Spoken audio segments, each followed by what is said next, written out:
Well, hey there, it's your friend Susan here, and I want to acknowledge you for joining in this episode. Today, I am going to be speaking with a very dear friend of mine about manifestation, about creating content when you don't feel like it, and why the world needs to hear your message. So, we're going to get into this episode. And oh, by the way, she was also on season 23 of The Bachelor. We'll get into it in just a moment. And before we do, I just want to share a couple of quick things.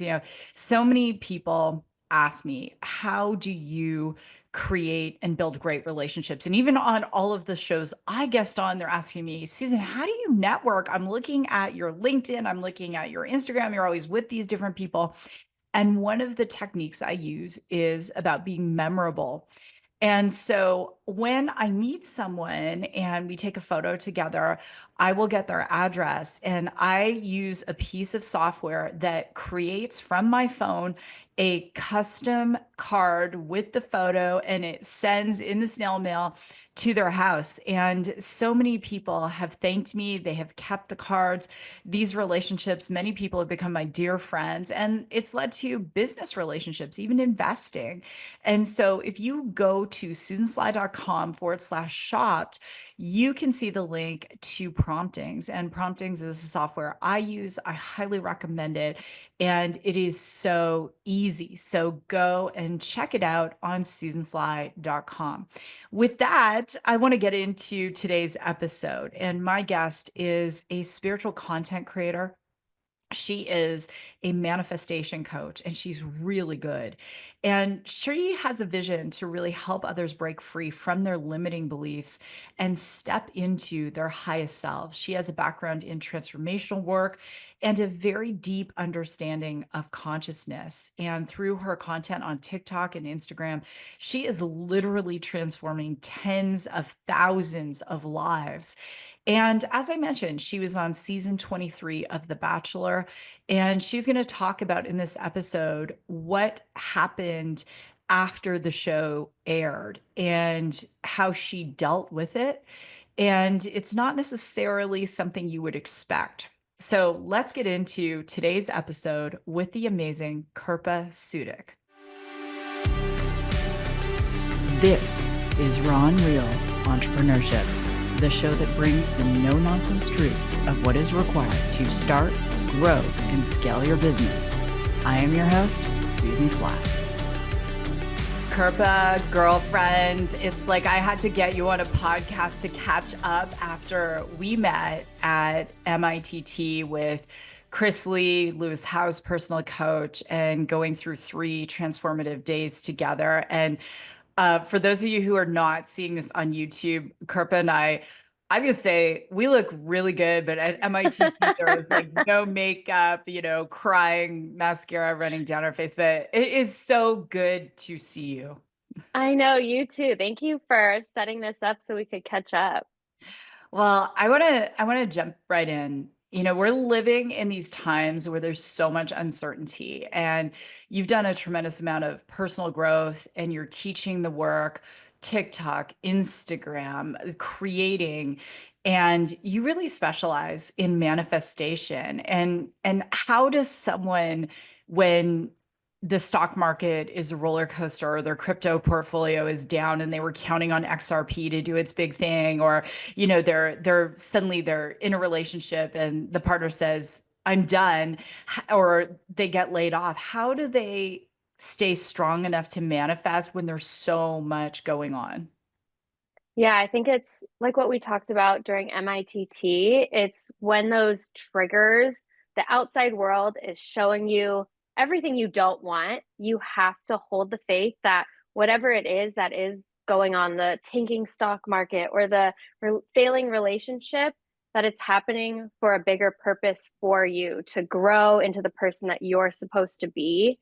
And I think doing all this work, that's a huge part of manifestation, but in those moments, I think training your nervous system to feel safe during the uncertainty. That's like the biggest thing. If you can feel safe in those scary moments, that's what's going to be able, like when the manifestations do come in, you're going to be able to receive it fully, hold on to it fully, not self-sabotage. It's a whole bunch of different things we have to work on. It's a How do you lot. how do you do that? So perfect that you mentioned nervous system because even yesterday my nervous system was just it was buzzing but not in a good way. And I've learned over time just different tools to be able to settle my nervous system down Hmm. and firstly to know that and for people listening or watching it may show up different for different people. And I want to hear, Kirpa, for you, how it feels that for me, the thing I feel it's almost like there's anxiety in my whole body and I'm oversensitive. I'm oversensitive to noise. I'm oversensitive to smells. I'm Mm, oversensitive to text, to email, to all of it. And then I know my nervous system is firing and I need to calm down. And I need that's the only way that I can manifest or even sleep or and yeah. so like I was way overstimulated and I said, okay, I'm gonna go. I'm at our condo right now and there's a track on the roof and a pool and I'm gonna go up and the sun was setting. I'm just gonna keep walking around the track, watching the sunset, looking at the mountains until my nervous system calms down, which it did. So how do you know when your nervous system is firing too hard and how do you calm it down? Mine shows up, I'm very heady. It's all like the voices, the chatter, it's so loud. I can't turn it off. I'm like ruminating over whatever the trigger is or the thought. And there's lots of different practices that I've put into play. I've done like I don't know if you've heard of EFT Mhm. tapping. Yep. That's been great, but also using AI to have like I don't want to bother my friends all the time or my family and talk about, hey, I'm feeling triggered. I don't think they've got their own stuff going on. So just opening ChatGPT and saying, I'm feeling triggered right now. Can we do some like inner child work or shadow work around this so I can calm down my nervous system? And then just work through, where is this trigger coming from? Why am I feeling like this? What do I need to tell that little version inside of me to make her feel safe? Mm. And using AI tools, I think it's so genius. We were talking about this before we started doing the show, and I'm like, we need to talk about this on the show. The I was sharing with Kirpa that back in 2001, I started to study to be a homeopathic doctor, and I love homeopathy. And then I got pregnant for my son, and he was born, and he was on the autism spectrum, and he really needed me, so I stepped away from school and working and I just wanted to care for him and set him up to just be the amazing person he is. And I all of my big homeopathic textbooks, like these are huge, right? They're like Yeah. doorstopper big. And I was like, okay, what if I take that content and make my own homeopathic GPT, which I did. And so last night I'm going back and forth with it, and I'm like, I'm overstimulated. And this is when I'm waking up. I'm waking up at 12:34, 2:34. It's just weird numbers. Yeah. And so then it suggests the remedies, and then we pick one. And then it was like, Susan, what burdens are you carrying that you don't need to be carrying? And Kirpa, to your point, like this is like 9:30 at night. It asks great questions. And I'm a big fan of having multiple GPTs for different things. But I love that. And to be able to use it in the moment. And Yeah. and what for you, what advice are you giving to people who are following you and they're saying, I want to manifest. I'm stuck financially. I'm stuck in relationships and I just can't no matter what I try, I can't do it. What do you say to people who are really stuck? That was me for a very long time. I read all the manifestation books, listened to like the self-help gurus, and I was like, okay, I think I get it conceptually. So I have to like be positive, raise my vibration, like visualize myself having the thing, but it wasn't really working. And I finally figured out that like I said, if your nervous system isn't like feeling safe, you're not going to be able to fully call it in. So I think not running from those emotions in side of you, just confronting them, working with them, Mm. treat them like a messenger. They're trying to tell you something, like a physical symptom in your body if you're sick. Yes, like your stomach hurts, but there's a deeper meaning. And I think if you can do that work, start with that, and then integrate all the other pieces of manifestation, that's you've solved the puzzle. Mm. And so many people do. They try and they self-soothe in the wrong ways, like drugs, Yes. alcohol, whatever it is. It's like I'm going to do whatever I can to avoid dealing with that emotion as opposed to treating it and saying, "Hey, this is a part of me that is raising up and it's looking for attention right now. And if I don't give it attention, it's going to go from, hey, I want some attention to I'm going to self-destruct in some way." Yeah. Now, you one of the conversations we had when we met in LA was about your time on The Bachelor and like what happened as a result of being so exposed, so public. But I want to go back to before you found out you were going to be on The Bachelor, because that's a manifestation and that's so intentional. So there you are working as a dental hygienist, right? Yes. Yeah. How did that all happen? Yeah, crazy. I was working hygiene. I knew that I wasn't happy. It's not my passion.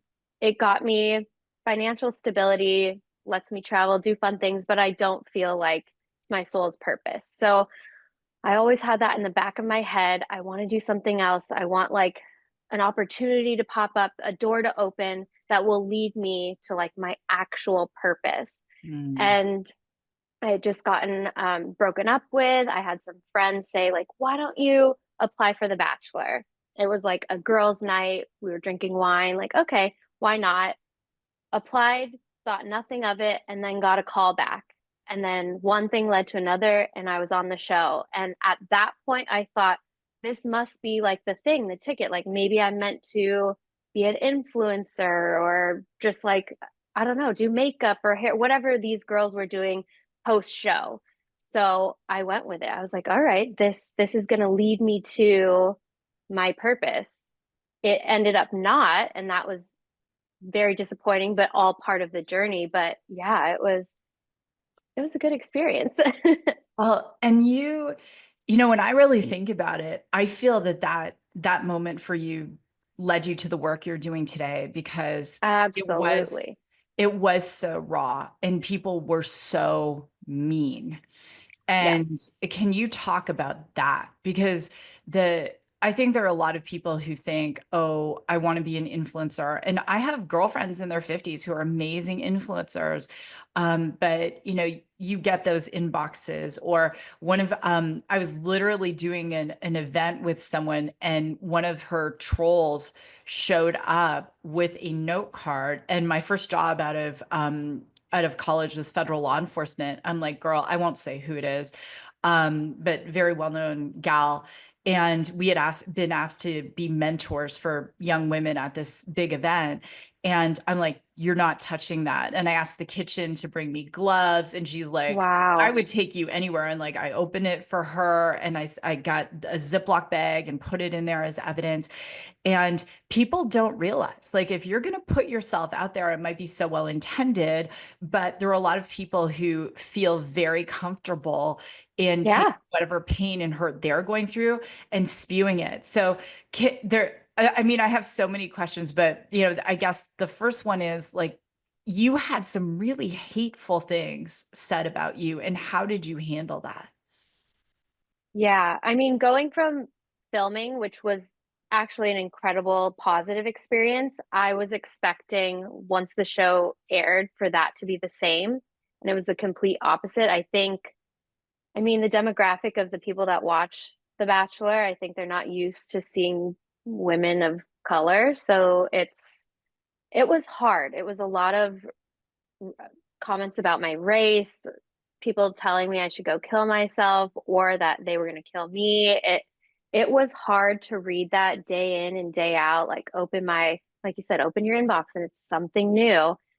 And I'm not gonna lie, I like completely broke down. All the work that I had been doing, I felt like was I was back to square one. I was taking it personally.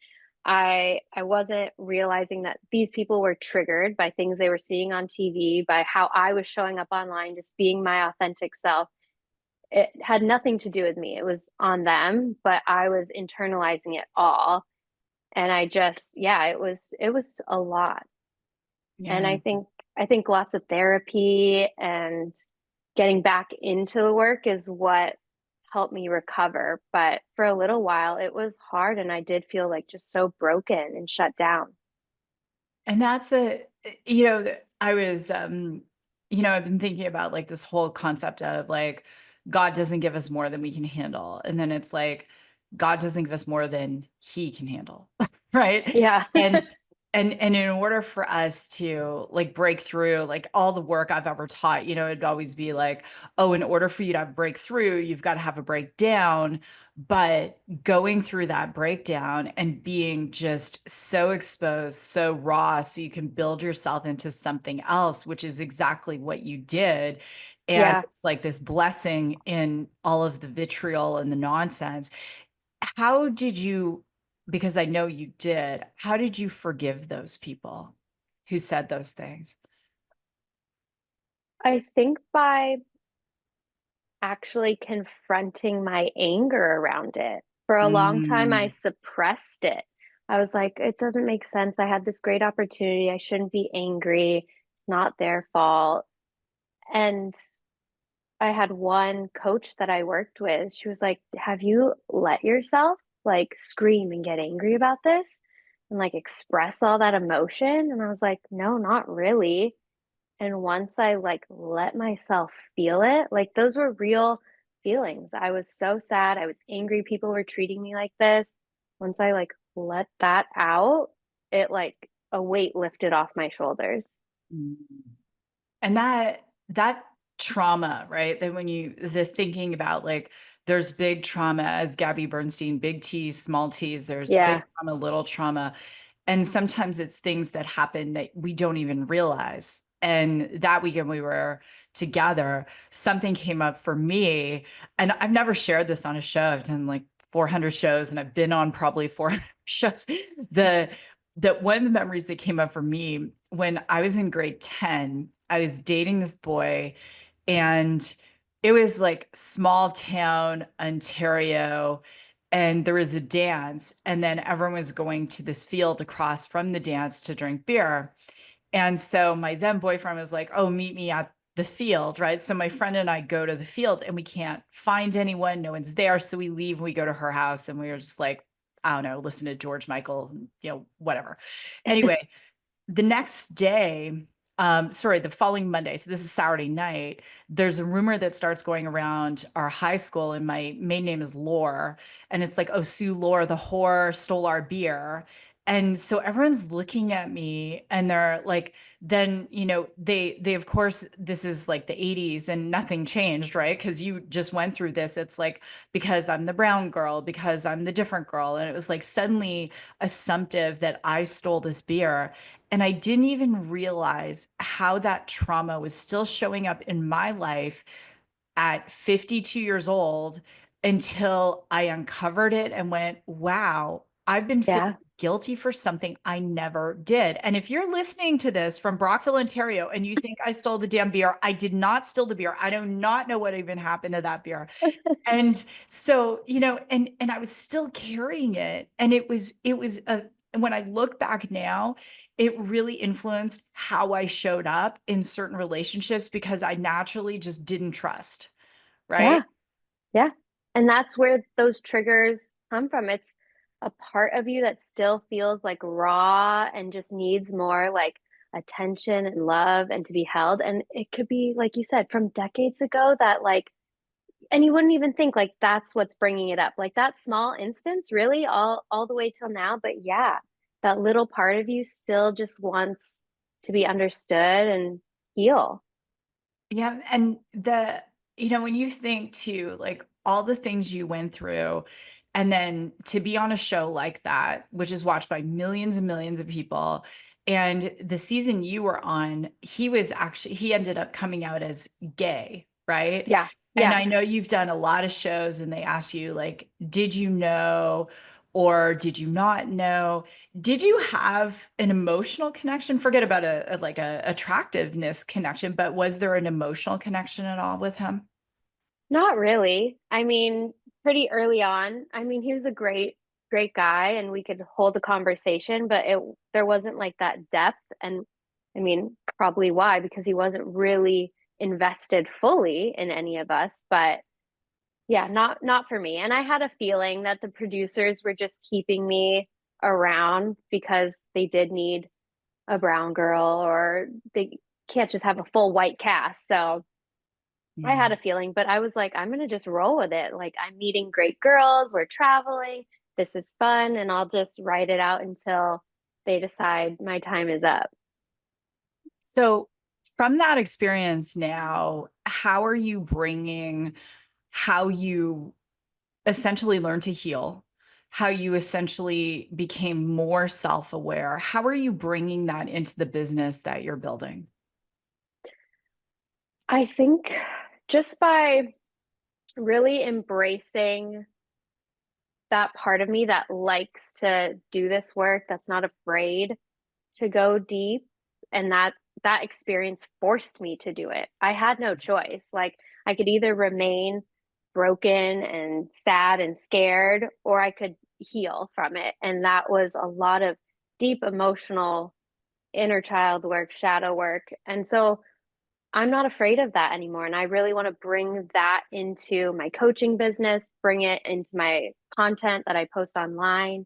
I'm writing a book now around it. So I think just helping other people not be so afraid to do this kind of work. It's not always fun, but it's so rewarding at the end of it. Yeah. And that to go through it, like so many people, they want to write the book and they want to create the content, but they don't actually want to go through the work. And I can't remember who I was listening to, but they were a big content creator and they were saying the trend has changed where it used to be the content has to be perfect and people Right. are saying what they think people want to say.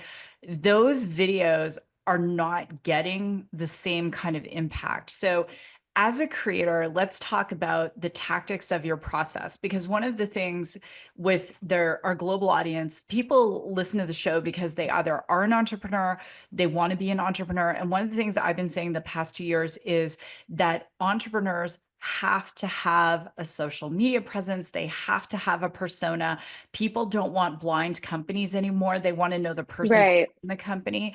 So let's start with how do you create your content? Where do you get the inspiration for it? And then, Kirpa, take everyone through the process of how you actually create your videos.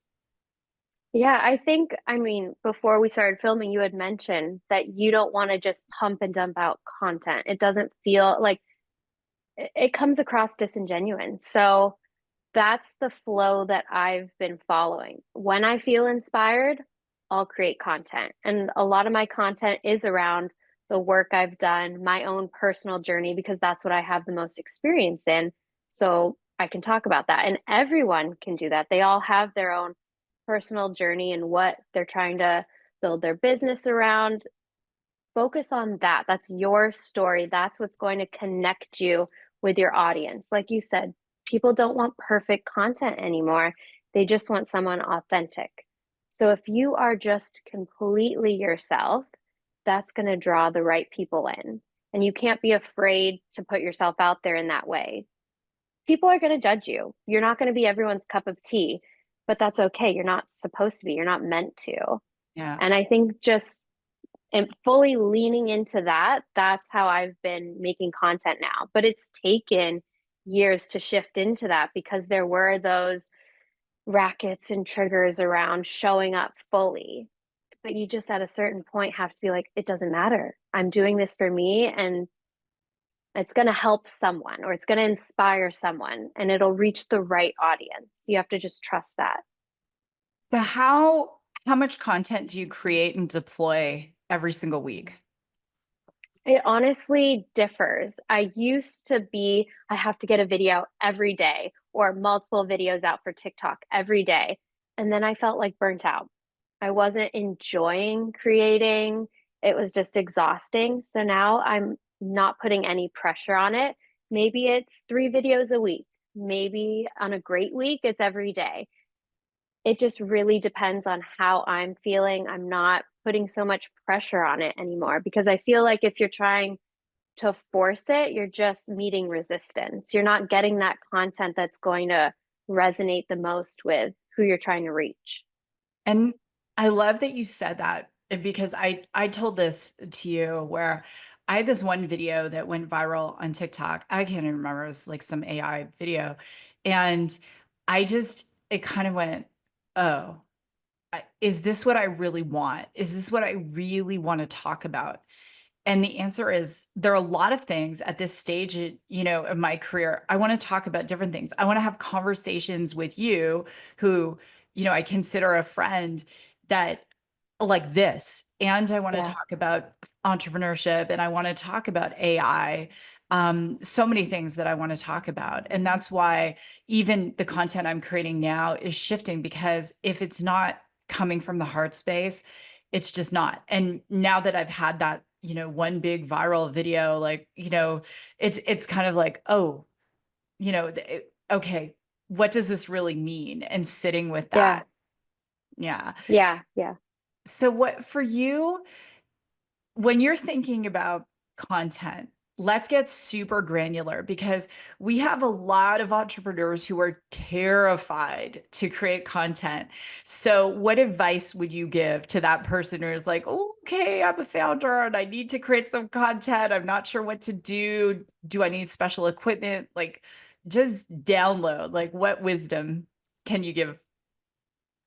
I would say if you feel uncomfortable in front of the camera, and no, you don't need special equipment. I just use my iPhone. And if you want to buy like a little special light to make your lighting a little better, great. That's really all you need. But if you're feeling uncomfortable talking into the camera, talking to an audience, practice. Send it to yourself and watch it back. Send it to friends and family first. And then the scary part is eventually, yes, you're just going to have to post it and just keep posting consistently in the beginning just to make a habit of it. And then find your flow of like, okay, this feels good. It's not so bad. Your nervous system has had time to adjust to like the unknown, but it's really just a matter of doing it. You have to practice, practice, practice, and it'll evolve over time. It might not be incredible in the beginning. Mine definitely were not, but now I've gotten to a point where I feel really comfortable talking in front of the camera and being myself. And so just let yourself grow and don't judge yourself during that process. Just embrace it and have fun. Yeah. And I love what you said. You're not going to be everyone's cup of tea for sure. Like, Yeah. and and to know that, right?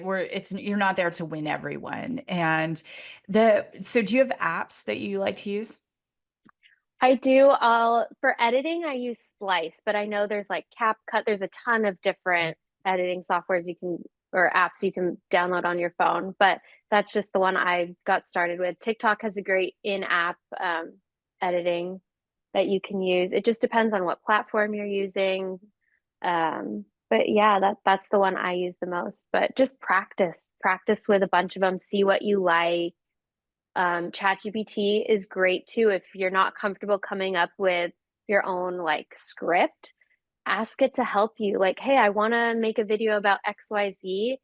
Like, can you create an interesting hook for me to like draw people in and then maybe edit it a bit so it sounds more like you, but use what's out there to make things easier. It doesn't have to be this hard, scary process. No, and I love that you said ChatGPT. So one of the GPTs I have is it's called, my Susan Sly Assistant. And so I uploaded my CV, I uploaded samples of my writing, my like professional website. So it Yeah. actually speaks like me. And I can say, give me to that point, like, I want to do a video on this, like, it has to be a minute. What is the hook? And it's great because I know sometimes we know we want to create content, but it's kind of like, what is it we want to say specifically? Right. And thinking about that, I want to talk to you about what's next. So, since this is Raw and Real Entrepreneurship, and Kirpa and I won't give this away, but we made like some sister pack goals for this year when we were together. And one of the things that Kirpa and I are doing, it depends when this show airs, but we may have already done it. We're going back for the next level of MITT, and MITT, Mastery in Transformational Training, and it's called Advanced. And that is, a longer program where anything we haven't gotten rid of, we get to get rid of. And so what's next for you? We left that training and we're not the same people, got Yeah. rid of some of our rackets and triggers. And then we were talking before the show, just how those are showing up. And, it's like, is it really gone? Is it really gone? Are we living into old patterns, or are we truly reprogrammed and we're just facing circumstances that the opportunity is there, but we're identifying it? And yet here we are. And you and I have both gone through some things since we did the training before we go to the next one. So what is next for you in between the time that we are now and before we go back for round two? I think just continuing to grow my business. I'm writing that book, and the book is very much so on this like middle process that no one really talks about. All the books that I've read, like self-help, personal development, the person's already done the work. They've gotten like super successful. They're putting out their work now. But what about the people who are still in the process? They haven't fully called in everything they're wanting to manifest. The business isn't booming yet, whatever it is. I think just working on being comfortable in this kind of like dead space where you're still putting in the work, but you're like, okay, like where is it all? What's going to happen next? And just like living in this space and being okay with it and trusting that Mm. what's going to come will come. And I think, yeah, that's been, I know that's going to come up at during advance, but just working on getting comfortable with this, I guess, like cocooning period. Mm. Before you can become a butterfly, you're a little caterpillar in the cocoon. So yeah, Yeah. just getting okay with being in this phase. Yeah. And and not trying to control it, right? Sometimes I'll look in the Yeah. mirror. I even did it this morning. I'm like, you're okay. You're okay. Yeah. You're okay. Like, people don't know, like, right now, I'm a single mom. So like, yeah, they can see like on, Instagram or LinkedIn or, whatever, did all this stuff. But what they don't see is like every morning at 7:10 in the morning, I am like, whether I'm ready or not, I am in the car taking my daughter to school. I'm canceling evening things because Yeah. she's got a track meet or, whatever the case is. And this has been going on for a year. I haven't even spoken about it publicly because everyone, assumes, I've been with someone for 25 years. And it's like, no, this is the season I'm in, and being okay with different doesn't at times feel comfortable, doesn't at times feel grounded, solid foundation. And it's like, okay, I'm willing to get broken down so I can come out the other side living into this next full potential. And it's hard. So yeah, write the Yeah. book, please get it done, sister. I will. I will. I'm on it.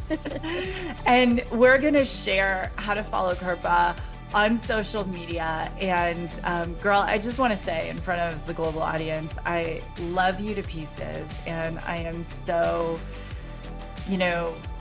just honored to have a front row seat to everything you're creating. Thank you. Love you. I'm so grateful that we met and I get to call you my friend. Oh, thank you. All right, everyone. Well, Kirpa and I are badass women. We would love a 5-star review. So definitely give us a 5-star review. I read all the reviews and thank you for the reviews. Share, tag us on social. And if this has been helpful, drop a comment. I would love to hear it. You can also go to susansly.com and send your comments directly. I read every single one. So anyway, y'all, with that, God bless, go rock your day. And I will see you in the next episode.